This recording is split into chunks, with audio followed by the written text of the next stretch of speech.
Cavi TV, regardez la lumière. Cavi TV, la télé du développement. Direct, événement. Débat, décryptage. Édition spéciale, talk show, magazine, documentaire, actualité, fiction. Avec notre équipe de professionnels et à travers notre antenne dynamique, réécrivons ensemble la plus belle histoire du développement.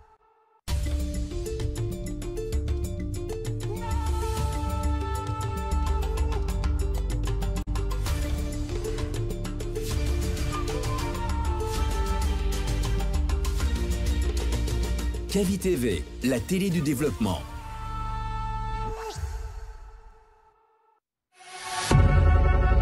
Vous pouvez désormais suivre l'ensemble de nos programmes via notre application Cavi Media, disponible sur Play Store et App Store. Mesdames et messieurs, bonsoir et bienvenue dans cette édition d'information. Tout de suite, le sommaire. Améliorer.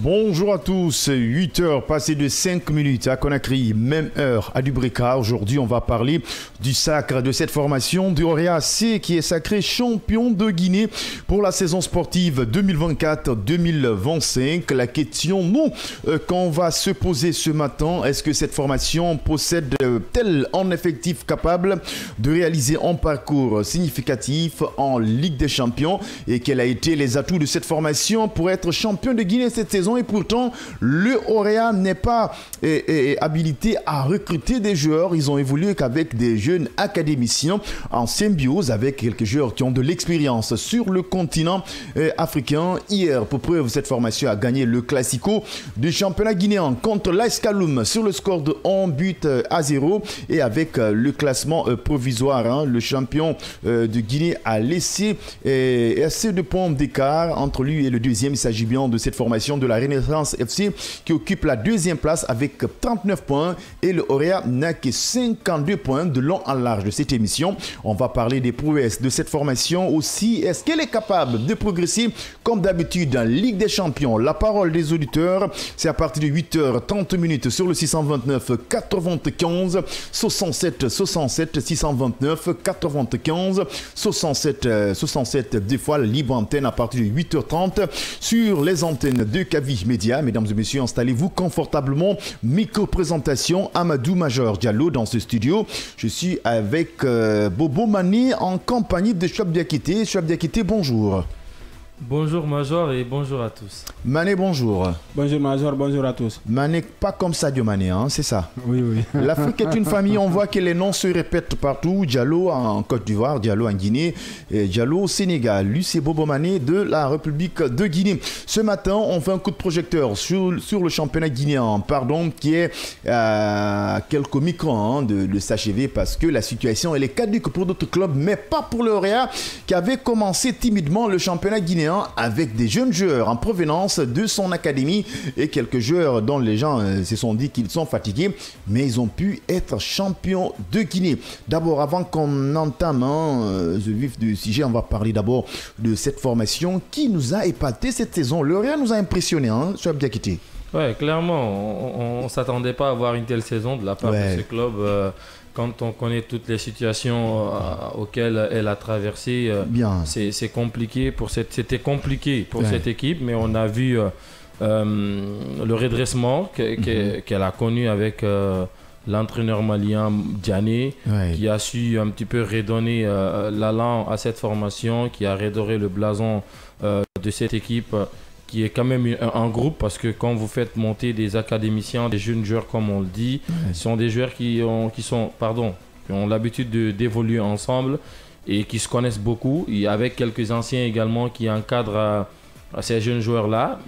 En début de saison, on ne pouvait pas s'attendre à avoir un Auréa jouer le titre, parce qu'on a connu les 2 dernières saisons, c'était beaucoup plus compliqué entre le AFIA qui a été champion, mais aussi le Milou FC de Cancan. Donc, on se disait que le Orea était parti pour connaître quelques années de galère, sauf que ça n'a pas trop traîné. Ils ont su rapidement revenir, rebondir et s'imposer en championnat, mais d'une très bonne manière, parce que avec beaucoup d'écart sur les dauphins, ça veut dire qu'ils ont outrageusement dominé ce championnat. Maintenant, félicitations à eux maintenant de surfer sur cette vague-là, de beaucoup plus continuer à travailler, à revenir encore beaucoup plus fort la saison prochaine, pourquoi pas sur les campagnes africaines. Allez, on a écouté avec attention l'avis de Joab Diakouité. Je suis d'accord avec lui ce matin. Il faut essayer de le reconnaître, cette formation, compte tenu l'ossature du Orea AC et le contenu de l'effectif. On avait pensé que c'était fini pour le Orea AC. Il n'y a pas de moyens. Ce sont des jeunes joueurs. Un entraîneur, Yannick, que nous, on ne connaissait pas en Guinée. L'entraîneur adjoint, il est resté en place et puis il ne joue pas à Conakry. Il joue à Yurkogia. On avait pensé que c'était fini pour l'Orea, mais on a vu l'Orea nous a surpris. Oui, l'Orea a surpris tout le monde. C'est comme à l'image d'FC Barcelone cette saison.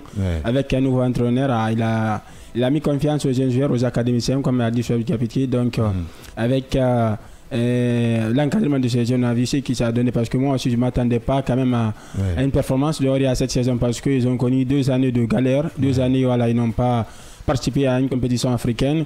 C'était le Milo et le AFIA qui dominaient notre championnat, mais on a compris avec l'encadrement des académiciens que cette formation était capable de réaliser des prouesses techniques, et c'est ce qui nous a montré cette saison. Capable de réaliser franchement des choses extraordinaires. On parle de Loudiane, de cet entraîneur malien. On a vu lors d'un point de presse qui nous a fait savoir qu'il est rigoureux. C'est ça son secret, il est stratège même au Mali. On parle de lui. Mais l'entraîneur adjoint aussi a joué un rôle assez crucial. Il s'agit bien de Sekousouma Diogo, qui a duré avec l'Orea, des académiciens de l'équipe B. Il se retrouve avec l'équipe A, la Ligue des Champions. Il a engrangé beaucoup d'expérience. Oui, c'est souvent le cas dans des équipes.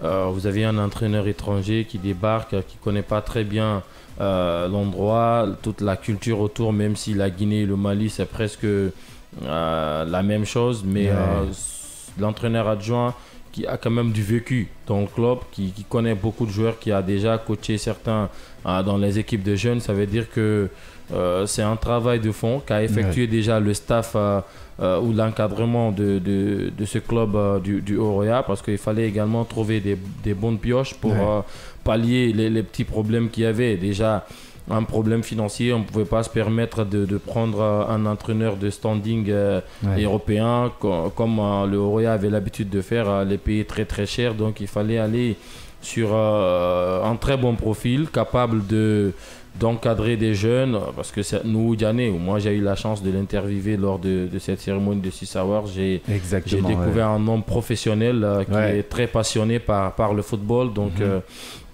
quand vous travaillez avec un homme comme ça, et je pense qu'il y a peu de probabilité qu'il y ait des problèmes. C'est ce qui se passe actuellement du côté de Orea. On n'a pas des problèmes de superstars où on peut avoir par exemple un problème à gérer les égos dans le vestiaire. C'est le Paris Saint-Germain. Oui, tout le monde observe dans la même direction. C'était souvent le cas avec le Orea. Il y avait beaucoup de très bons joueurs, beaucoup de grands joueurs du championnat. Donc c'était aussi un petit peu compliqué. Donc il fallait prendre des entraîneurs de renommée qui ont déjà un vécu, dont les noms sont déjà connus à l'international, pour pouvoir calmer certains. Donc mais Diané, il est venu, on ne le connaissait pas, comme vous l'avez dit.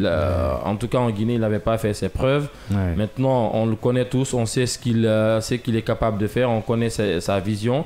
Il est très bien accompagné par un très bon staff technique dont vous avez parlé, Diogo, qui lui connaît très bien le football guinéen, le club Orea. Donc, tous les voyants sont ouverts pour ce club. En tout cas, après avoir été champion, on s'attend à voir beaucoup plus encore ce Orea qui nous a émerveillés dans les années antérieures. Sékou Souma Diogo, depuis son retour à Conakry, il était au Maghreb footballeur, il était avec l'équipe B, les académiciens, il a formé beaucoup de jeunes joueurs ici en Guinée. Aujourd'hui, il est avec l'équipe A en tant qu'entraîneur adjoint. Il a joué la Ligue des champions africains de football, la Coupe des confédérations. Il maîtrise très bien les rouages du football africain, donc il faut essayer de le reconnaître. Il a joué un rôle important pour le maintien de ce club. Oui, il a joué un rôle importantissime dans le maintien de ce club. Oui. Moi, je pense que c'est la récompense des travaux fournis depuis de nombreuses années. Donc, c'est comme ça. Il a été patient. Très patient. Parce qu'on a vu avec cette formation, il y a eu beaucoup de jeunes talents qui sont passés là-bas. À un certain moment, là, ici, là, donc, beaucoup de jeunes joueurs, les Isiaga, sont passés par là-bas. Donc, il était là-bas, il a été patient. Avec les différents entraîneurs, il a saisi sa chance. Et je pense que là, cette saison, c'était l'année de l'apothéose.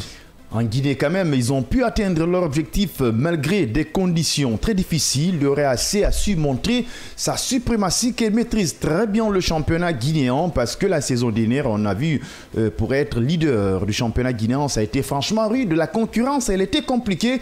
Et cette saison, elle a creusé assez d'écart entre elle et le deuxième, ce qui reste clair. L'équipe de Sékou Souma Diogo, on peut le dire ainsi, a pu quand même créer la différence cette saison sportive 2024-2025. Mais nous, ce qui nous taraude l'esprit, sur le plan national, ils ont pu atteindre leur objectif, mais sur le plan continental, c'est là où on peut reconnaître le lauréat.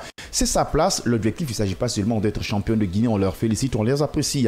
Maintenant, notre thématique de ce matin, qu'on va diagnostiquer, qu'on va feuilleter, est-ce que le lauréat a l'effectif qu'il faut pour progresser sur le plan continental?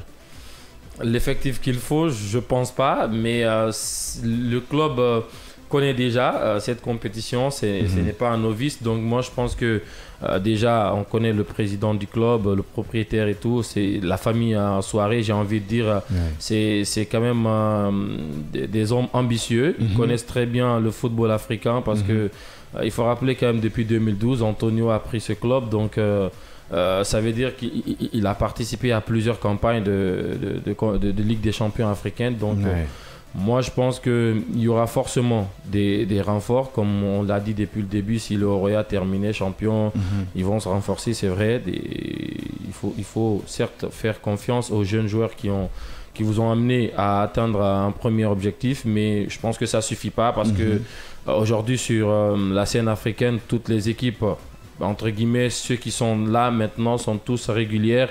Ils ont été là pendant presque toutes les saisons, j'ai envie de dire, des formations comme la SEC Mimosa, des formations comme le TP Mazembe, à l'Ali. Vous allez vous mesurer à des équipes comme l'Espérance de Tunis, Wydad Casablanca, le Raja également. Il y a des équipes en Mélodie Sundowns. Oui, Orlando Pirates. Ça veut dire qu'il y a beaucoup de très très grandes équipes aujourd'hui en Afrique. Donc ça va être compliqué pour. D'ailleurs, il faudrait se qualifier d'abord pour les phases de groupe. Aujourd'hui, en Guinée, on a beau terminer champion, il faut d'abord jouer également les phases préliminaires. Donc ça, c'est important. Il y a une information que le propriétaire avait donnée le vendredi soir, comme quoi le Oroya est classé 11e club actuellement en Afrique. Ça veut dire que c'est une très bonne chose. On va voir maintenant ce que ça va donner. Moi, je pense bien que ils ont un groupe pour y arriver, mais il va forcément renforcer l'effectif sur un certain niveau. Renforcer l'effectif, est-il d'abord quelque chose de nécessité pour cette formation? Parce que dès qu'on parle de Oroya, on ne voit pas les réalités des clubs, mais on voit le passé des clubs en campagne africaine. On a vu le Oroya tout dernièrement qui a colonisé les clubs de la sous-région. Entre autres, on parle de Djambar, on parle de la SEC Mimosa, et on parle de Stade Malien, de Djoliba également. Voilà, ils ont été demi-finalistes en Coupe des Confédérations. Ils ont eu des cas de Covid, 8 ou 7 joueurs, c'est qui avait empêché cette formation de partir en finale avec la Coupe des Confédérations, Moussa Pimpin qui était en super formé et tout ça. Est-ce qu'aujourd'hui il faut que le Oroya arrive à recruter forcément pour représenter la Guinée? Bien sûr, il faut que cette formation arrive à recruter parce que cette formation va se mesurer aux grosses écuries africaines, comme l'a dit Souaib, les Wydad Casablanca, les Mamelodi Sundowns, ce sont des équipes très très armées avec un style de jeu vraiment propre à eux. Donc cette formation, c'est vrai, elle a du vécu, elle a du passé. C'est comme le Real Madrid à Ligue des Champions. On a vu cette saison Le club n'a pas recruté, on a vu ce que ça a donné. Donc, c'est vrai, ça fait 2 saisons. Cette formation ne participe pas dans une campagne africaine.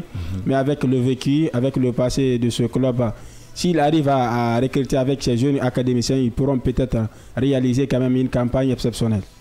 Allez, pas de souci, on continue à réagir sur notre page Facebook Kavi TV. Vos réactions s'y relient en direct sur nos antennes, la 89.5 lundi, mercredi dès qu'il est 8h, temps universel prise d'antenne dans notre émission World Sport. Ce sont des thématiques qu'on va en débattre qui vont forcément vous intéresser à partir de 8h30. C'est la libre antenne pour vous les auditeurs sur le 629 95 67 67 deux fois dans ce studio. Amadou Major Diallo, Chouab Diakité et aussi Bobo Mané. Alors, on va lire ce premier message sur notre page Facebook. Lui, c'est Vieux Père 1B. Je vous regarde depuis la casse de Dixine, gare Conakry.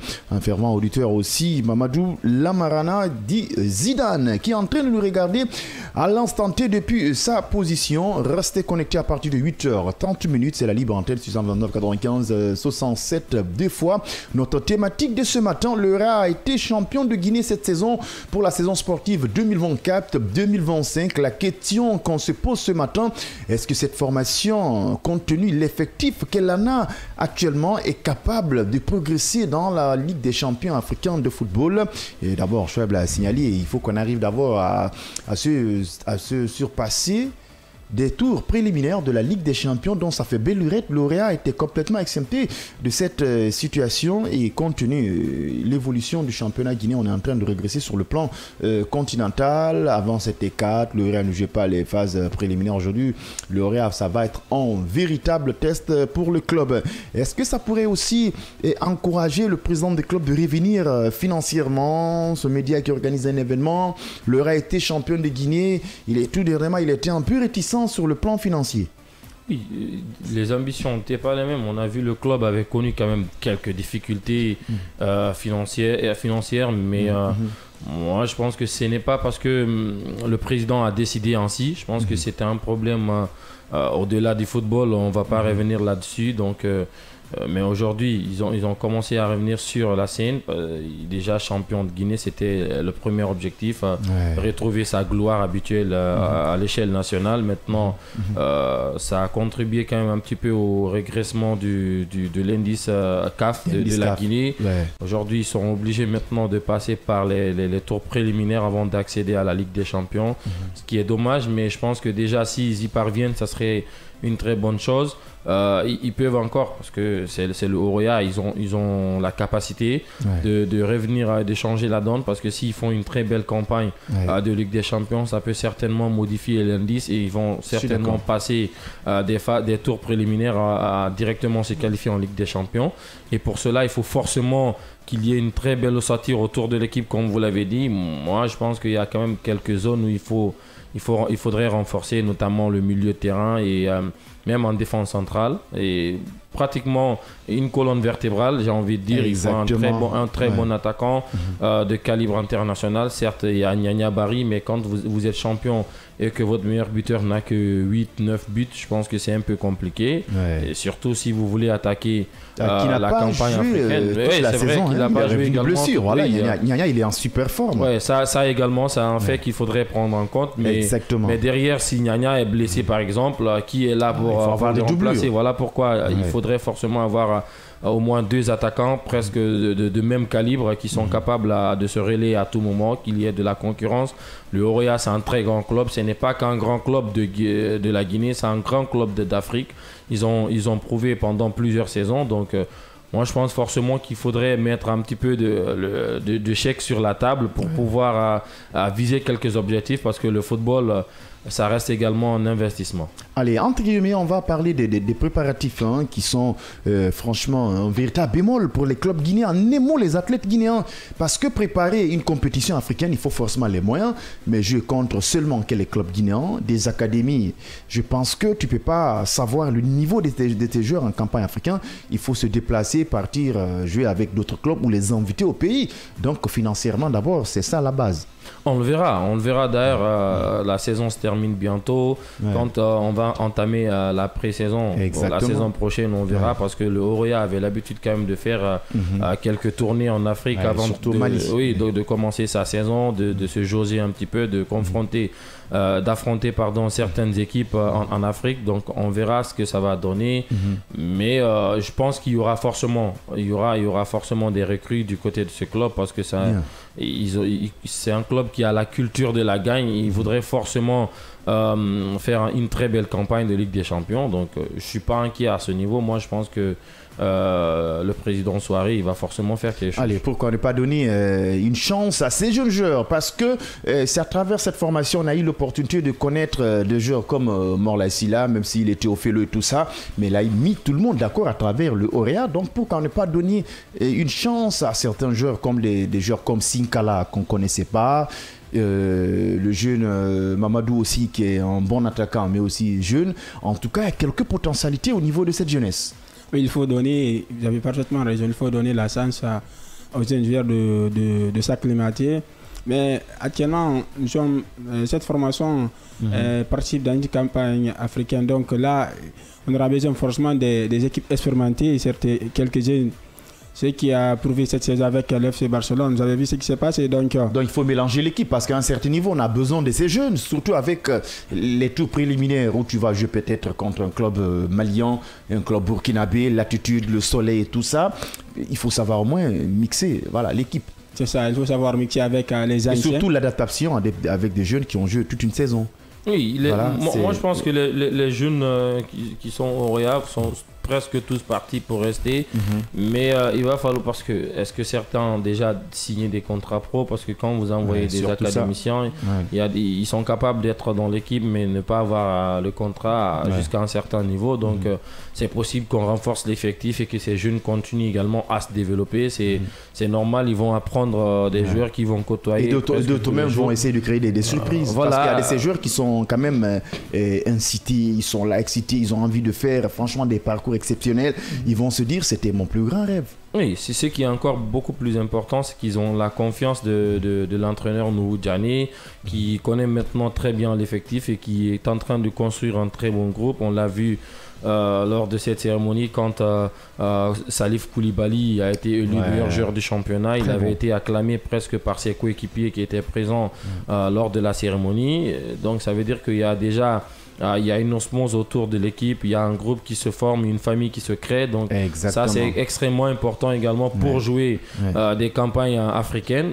Moi je suis pas totalement inquiet pour le Oroya parce que pour moi ça reste un très grand club et les grands clubs ne meurent jamais. Ils ont toujours un moyen de se relever et de faire ce qu'il faut. Là, on est en train de voir en transfert, comme l'avait fait le Barça avec l'Ajax Amsterdam. À un certain moment, ils ont fait un transfert d'expertise des experts de cette formation d'Ajax et même des joueurs qu'ils ont transférés au niveau des Blaugrana où on parle de tiki-taka. C'est qu'on est en train de voir de l'expertise malien et ramener en Guinée le capitaine, les Issa Samake, l'entraîneur. Aujourd'hui, le capitaine, c'est un malien.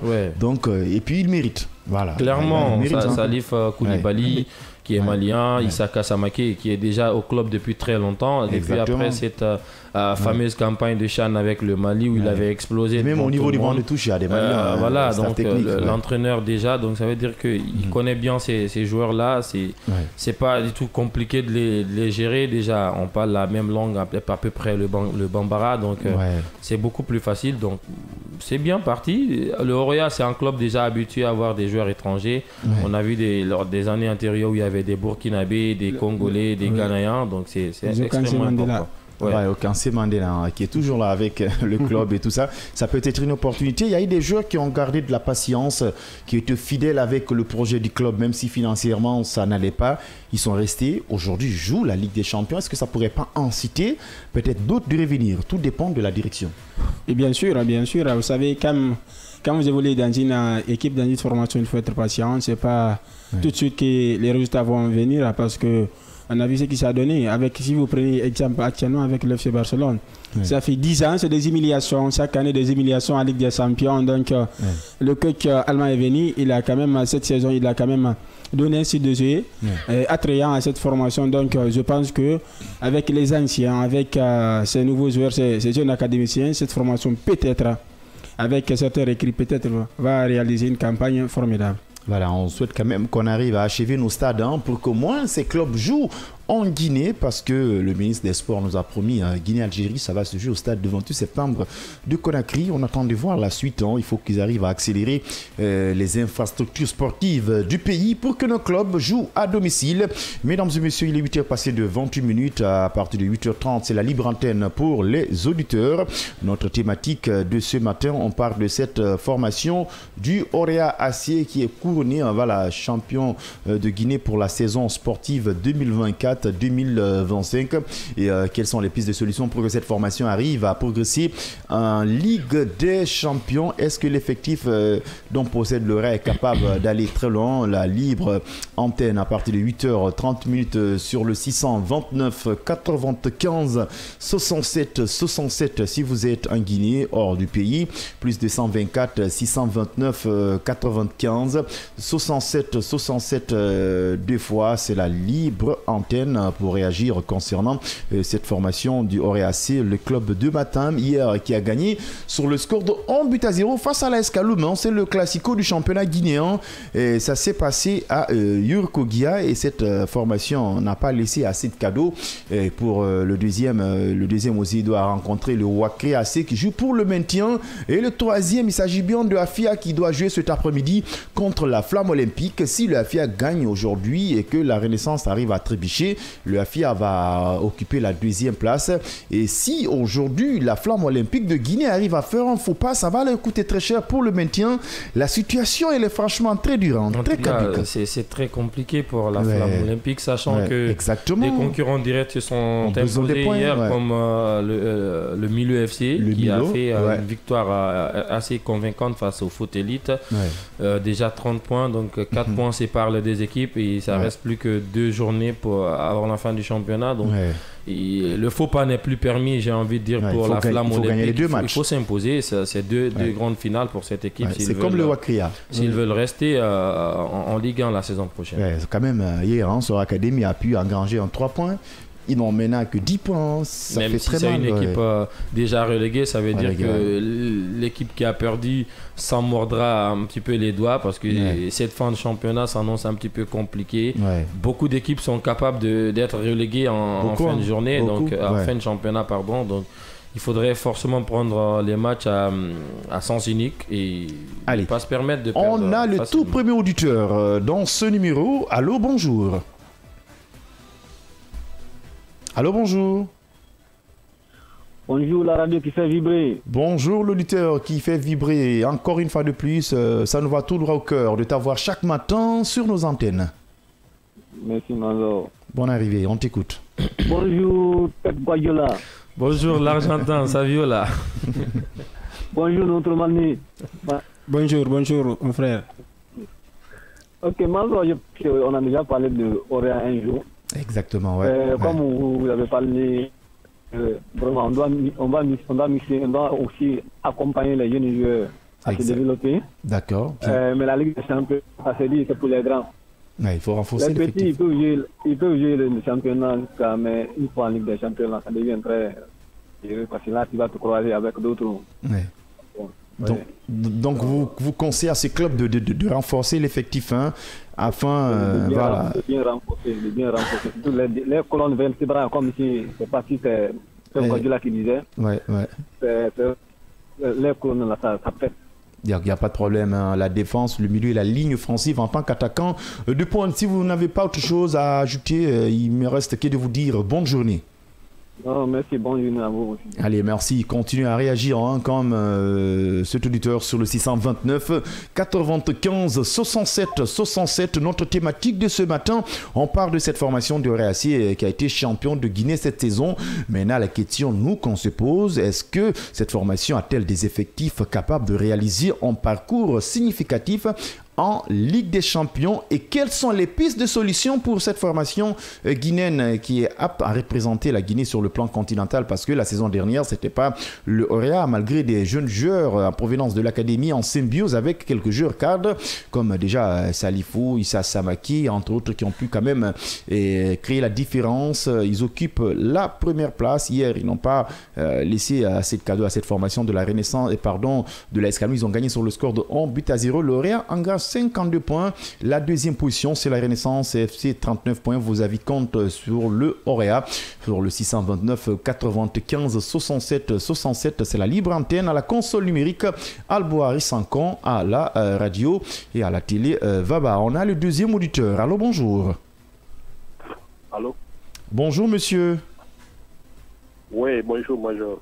Votre nom, vous nous appelez depuis quel quartier? On est très ravis de vous avoir sur nos antennes. On reconnaît.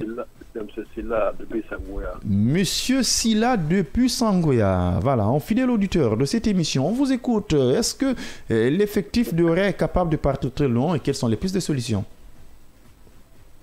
Oui, moi je crois que l'équipe là est capable. Voilà, c'est la formation que l'équipe, le club guinéen a eu. Voilà. D'accord. Ça fait la preuve que vraiment c'est pas seulement l'argent qui peut évoluer un club. Voilà. Le club a misé sur le peu de moyens qu'il a. Voilà, il a formé des joueurs de son académie. Voilà, les enfants qui ont évolué ensemble depuis beaucoup de temps maintenant. Donc, si ces enfants-là continuent ensemble, j'espère qu'ils peuvent faire beaucoup de choses à l'international. La preuve est là. Le club avait de l'argent, il y avait des joueurs qui venaient d'ailleurs, mais ils n'ont jamais atteint les demi-finales. Vous voyez? Donc, vouloir miser sur le football à la base, c'est très très important. Voilà. Prenons un exemple comme ce que font les Égyptiens, les Marocains. Voilà. Là, je suis d'accord. Moi, je crois à cette vision-là, vraiment. Voilà. Allez, merci à vous et bonne journée. On est très ravis d'avoir vos réactions ce matin sur nos antennes. Allez, continuez à réagir si vous êtes en Guinée sur le 629 95 67 67.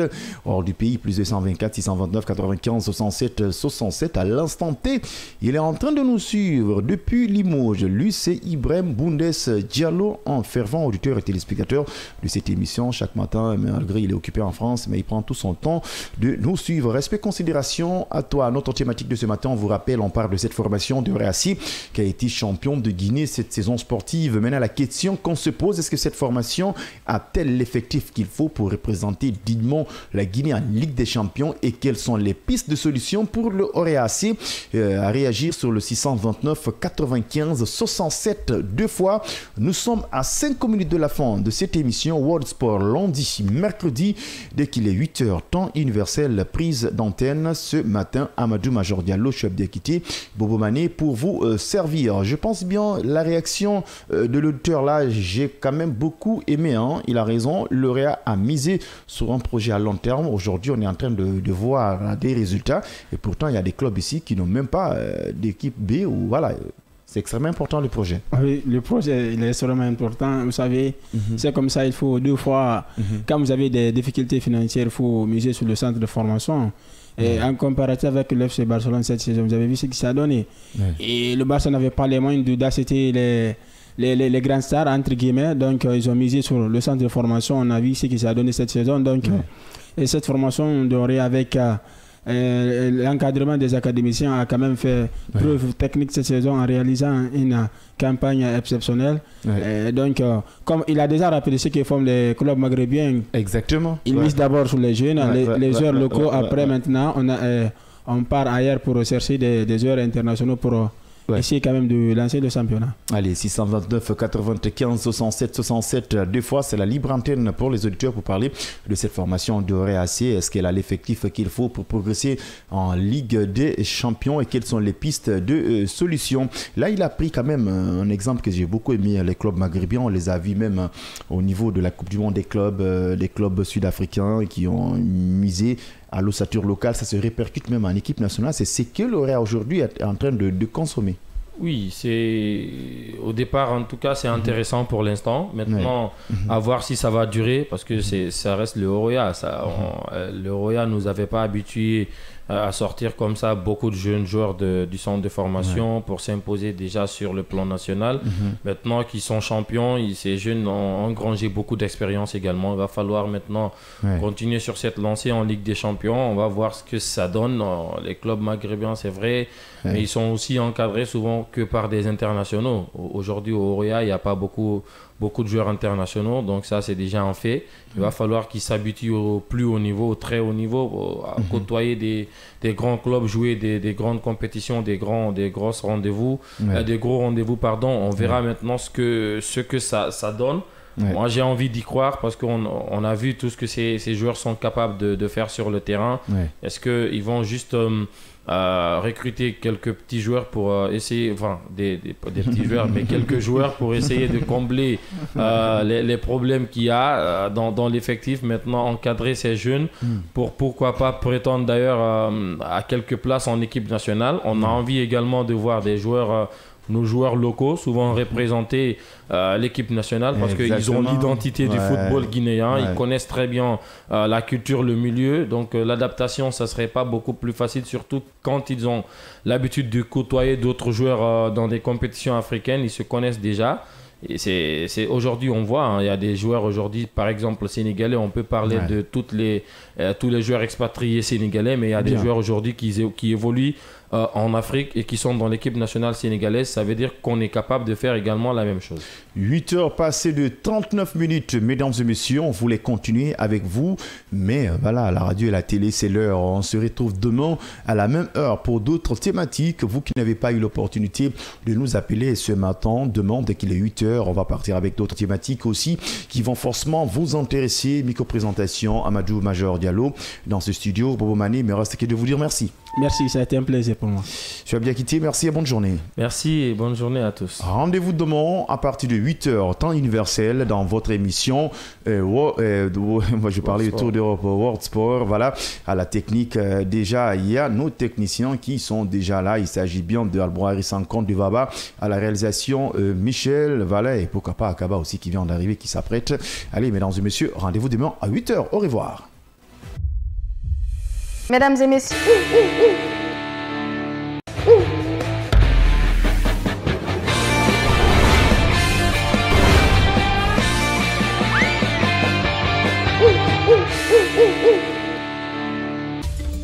direct, événement, débat, décryptage, édition spéciale, talk show, magazine, documentaire, actualité, fiction, avec notre équipe de professionnels et à travers notre antenne dynamique, réécrivons ensemble la plus belle histoire du développement.